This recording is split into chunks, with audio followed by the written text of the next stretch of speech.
Hello எல்லாத்துக்கும் வணக்கம். இப்போ நீங்கள் பார்த்துக்கிட்டு இருக்கிறது ஆடியோ எக்ஸ் பிராண்டோட சப்வூஃபர் வீடியோ. இந்த வீடியோ எதுக்கு அப்படின்னு பார்த்தீங்கன்னா, என்னால் சோனியோ பயனீரோ ஜேபிஎலோ அதிக காசு கொடுத்து வாங்க முடியாதுன்னு நினைக்கிறவங்க ஆடியோ எக்ஸ் பிராண்டோட சப்வூஃபரை வாங்கி ட்ரை பண்ணி பாருங்கள். பட்ஜெட் வைஸும் உங்களுக்கு ஆடியோ குவாலிட்டியும் அந்த ப்ராடக்ட் மேக்கிங்கும் அவ்வளோ அட்டகாசமாக இருக்கும்.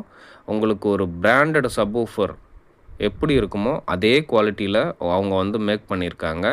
எந்த விதமான சமரசமும் இல்லாமல் அந்த ஆடியோ குவாலிட்டி அவ்வளோ தெளிவாக பக்காவாக இருக்குது. சப்வூஃபர் ரிசல்ட் வேறு லெவலில் இருக்குது.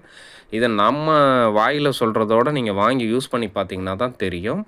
யாருக்காவது இந்த ஃபோட்டோவில் காட்டுற சப்வூஃபர் ஏதாவது வேணும்னா தயவு செஞ்சு அந்த ஓம்ஸு வாட்ஸு ஆர்எம்எஸ் வாட்ஸு அதை ஞாபகம் வச்சுக்கிட்டு எனக்கு வாட்ஸ்அப்பில் நீங்கள் ஆர்டர் ப்ளேஸ் பண்ணிக்கலாம். தேங்க்யூ.